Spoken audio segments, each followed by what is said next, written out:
Good. What is today? Wednesday morning. That's right, as we chug through this first week without football, but there's still always football. It's quarterbacks.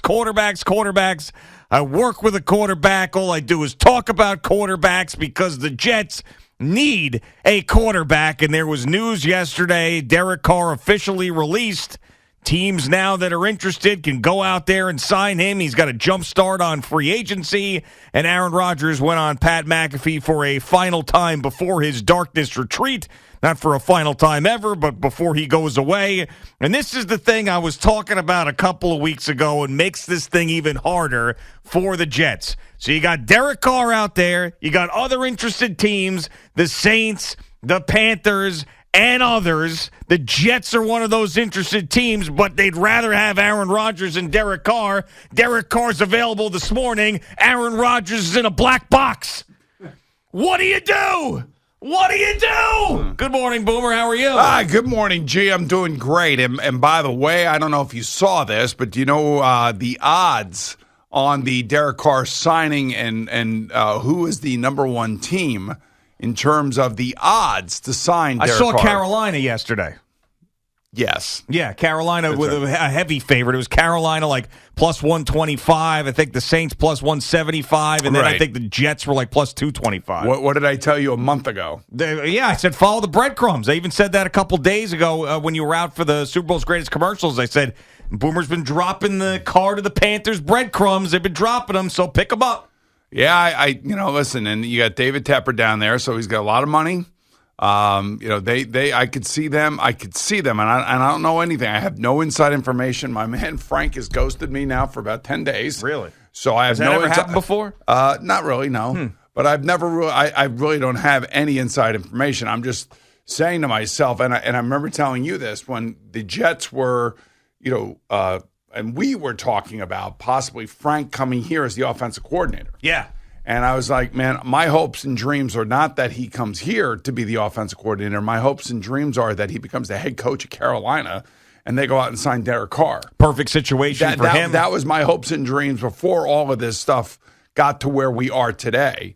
And then, with this whole this dark room thing with Aaron Rodgers, who knows? I mean, it would be the best situation for the Jets because I think it's a short-term solution that maybe – he would have an impact on Zach Wilson, and that would be ultimately even better for the Jets, that if somehow they were able to land Aaron Rodgers and he was able to play here, which I still do not see happening. Yeah, same. Although if it were, it would be great for them because if he could give them a year or two and help, and he's not coming here to help Zach Wilson, and he'll tell you that. I'm coming here to play football, and that's first and foremost, I have to take care of myself.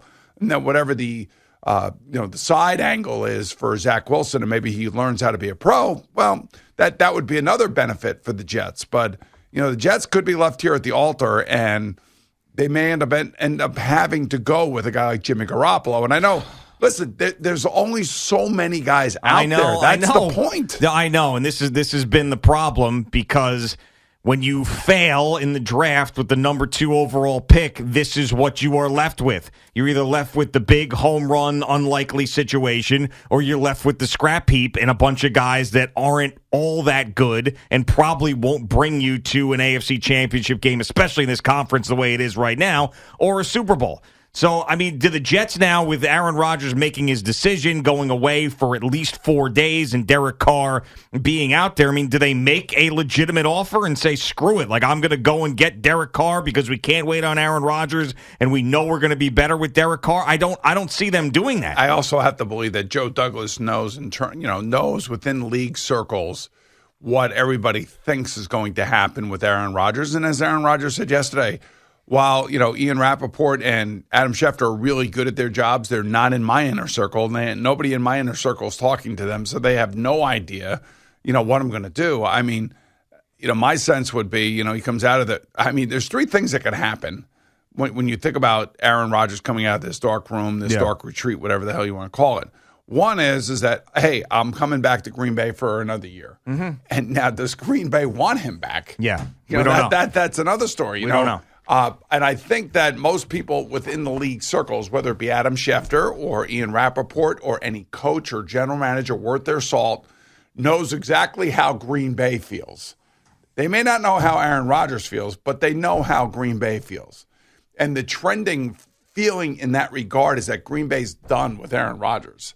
That they're just waiting to go through this process with him, and then he'll come out of there, and then he'll tell them what he thinks he wants to do. And I personally think that he is going to end up with the Raiders and with Davante Adams. I kind of feel like that's where that is trending to.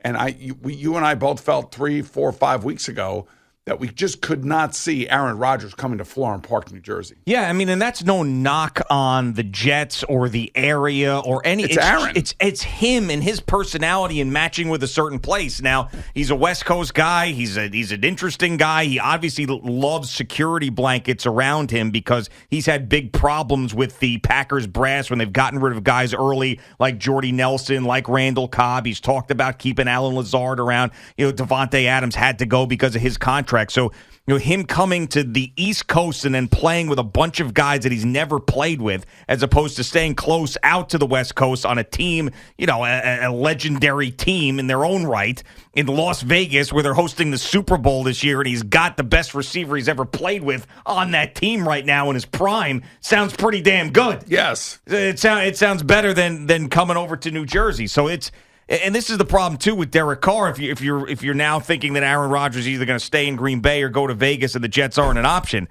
like Derek Carr now, because he's the second option and he's the second best option, he is now getting overrated by everybody. Or he's getting picked apart by everybody. That's the other thing. I don't know, man. If he is so good, why are the Raiders letting him go? Well, why are they letting him walk? Because they think that they can do better, and they're in a division where they've got great quarterbacks in it, and they don't think that he's the guy that's going to get him over the hump, and he was making too much money. All right, let's say, so that's why you got to believe it's Aaron Rodgers there, because what's the alternative for them? Yeah, he would, but I don't think that Aaron knows that, so they're taking a huge gamble as well. I mean, this is not like a lock that they're going to get Aaron Rodgers. I mean, they need to. I mean, they could have. Well, actually, they couldn't have because it was $40 million guaranteed that they were going to have to give him. I was going to say they could have kept Derek Carr on the roster, see if Aaron Rodgers came, and then traded him. But no, they would have had to guarantee him money, and their cap situation would have been worse. Right. So I mean, like it's a really unique situation. It's amazing. Like all the things now that are coming out about Derek Carr. So, we all like Derek, and I respect him. There's no question about that. But you now hear, cold weather, late in games, he disappears and things of that crap. I mean, yeah, okay. So there's a reason why the Raiders are not keeping him. If he was as good as everybody thinks he is, believe me, the Raiders would keep him. So this is Josh McDaniels most likely making the decision, unless, of course, it's a financial decision due in large part to the contract and what the guaranteed money is. Yeah, maybe. But then again, think about, so they're going to have to be on the hook for something. I mean, when you cut a guy and he's under contract, you can't just move on from the cap. It's not that. They have a minimal cap hit. Okay. It's not a crazy cap hit towards him. I want to say somewhere like 5.6 million cap hit against there. So it's the contract was written to force exactly what's happening. And that is for the Raiders to make a decision prior to free agency starting, so Derek could have a month, if he were going to be a free agent, ahead of every other free agent to make a decision right now, which I think was probably going to happen within the next week, I would think. Now, one of those things we had talked about previously about Aaron Rodgers to the Raiders is, do they have the money? Does Mark Davis have that money to be able to pay Aaron Rodgers this ridiculous guaranteed contract that he has? Just remember, every guaranteed contract has to be covered by money in escrow. Yeah. So is he in possession of that? Yeah, we have heard some of these things, like when Josh McDaniels was having this disaster year last year that they couldn't fire him because they couldn't pay two coaches at once because of their financial situation. Yeah, I'm assuming you could probably go to the bank and you could probably borrow against your team that's probably worth $6 billion. Yeah. So I think there are ways around it, and you can make sure that you're covering everybody. It's just that you don't want to have that, you don't want to have the Bengal Joe Burrow $250 million guarantee, whatever that guarantee is going to be, or the Browns, the Paculas have money, so. I mean, the Haslams have money, so you would think that, the Browns have more than enough money to cover that $250 million guarantee. Yeah. So, there's all sorts of financial ways around these things and to make sure that they happen okay. But so you don't think that's going to be a hurdle for the Raiders and Aaron Rodgers? No, I don't. Okay. Especially if it's a year deal. What the hurdle for the Raiders will be, somehow you're going to have voidable years at the end of the contract to be able to minimize the initial cap hit this year. Now, the Green Bay Packers also have cap issues. Oh, sure, yeah. Involved in all of this. I mean, it's really complicated. I mean, it's maybe one of the more complicated situations that we've seen in a long, long time when it comes to what Aaron's doing right now. Yeah, and we've seen big-name quarterbacks move in recent years. Obviously, Tom Brady leaving the Patriots. We saw the Russell Wilson thing last year. So, I mean, this has happened, and it's happened with big-name quarterbacks. But this one, right after he signed that massive extension, and Aaron Rodgers being as complicated as he is off the field, and his complicated playing situation with the contract makes this the most interesting one, I think, ever, especially when he's got a couple of really, really good years left. And listening to the Pat McAfee interview with Aaron Rodgers yesterday, this darkness thing is even weirder than I thought. And apparently, he's going to film all of this. So he's going to be in this room. Why not? I mean, what do you mean? Well, I'll tell you why not. We're filming everything these days. Yeah, but all right. So this is Aaron Rodgers. This is a big star. He wants to film this, and there's a toilet in the middle of the room because it's a dark room, so you don't want to be like stumbling around to a bathroom. So there's a toilet in the middle of the room, and he said that he's going to take enemas and stuff and cleanse himself once he gets in there. So you're telling me there's going to be a camera on him just pooping his guts out in this toilet in the middle of this dark room that's going to be available for people to see because every video gets out. Every video gets out. Kind of reminds me of last Wednesday night in my hotel room. Right. I was in the bathroom and I was cleansing myself at both ends at the same time. Right. But not intentionally like he does. No, not intentionally. No, this was yeah. I know, and I will say it's a hell of a way to start a diet. Sure, yeah. Of course, yeah. That's as you say, I'm a stomach virus away from my goal weight. Thank God that shower was like right in front of me. Yeah, you're able to. If that shower was not in front of me, like if the toilet was in another room, that could have been. Then the question is, you have a decision, and I would always say the smartest decision is to stay on the toilet. Okay, you have to stay on the toilet. Just hang out there for a while. I mean, you can clean up the throw up, but you gotta stay on the toilet. You can't get up off the toilet to turn around and you just can't. Yeah, that's fair. I understand what you're saying. Does everybody agree with that? Yeah, I would agree. I don't agree think with that, Al? I don't think there's another take on do. this. Eddie, you agree with that? Absolutely. Yeah, I think that you got to keep what's supposed to be in the toilet in the toilet. If something else is happening, then if you can get to the shower or the bathtub, then you do that. Sure. But you got to stay on the toilet. You have to. And maybe that's what Aaron Rodgers will do this entire time when he's in this dark room, is stay in that toilet in the middle of the room and decide. Do you think it's like he's getting ready for a colonoscopy? No. I mean, this is what he does. But that's how you basically cleanse yourself, like getting ready for it. Have you ever had a colonoscopy? Not yet. I'm going to just turn 40, so I know I'm right in the oh, my God. I'm right in the wheelhouse for that. Right. So I'm going to... I'm going to make sure that I get one of those. Yeah, I think I've had 4 colonoscopies. Yeah, okay. Very good. I mean, it's not bad, but Oh, my God. When you're done with it, you want a bacon, egg, and cheese. I can tell you that right now. I'm sure, because you have You to. Don't you have to fast and everything? Freaking hungry, man. Right. Yeah, I mean, and it's not as bad as it used to be. I mean, it used to be really bad when like 20 years ago when I first started. Did they knock you out back then? Or Yeah. It's Twilight kind of thing. You don't even know what's going on. Okay. I mean, they could do anything to you. They could violate you. They could, just make sure you're all trimmed up and you're somewhat reasonable down there. All trimmed up. Yeah. You don't want to be going in there with like dingleberry bushes and everything. Well, of course. I mean, why would you? You don't want to do that to the doctor and the nurse and everybody else. Boomer Esiason, the man who was offended by Rihanna sniffing her fingers after grabbing her crotch. Yeah, but this is a open different thing. show with dingleberry bushes. Yeah, but this is a different thing. I mean, this is like what we all go through. You have to go through it.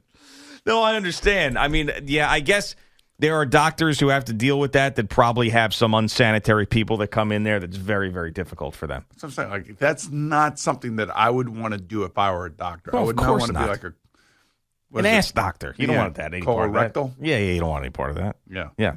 So anyway. Oh.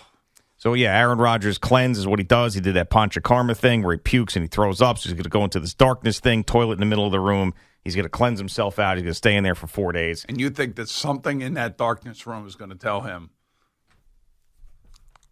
go to the Jets. Well, he did say yesterday that he's go to the Jets. This is not going to help him with his decision. He wants to just think about his life.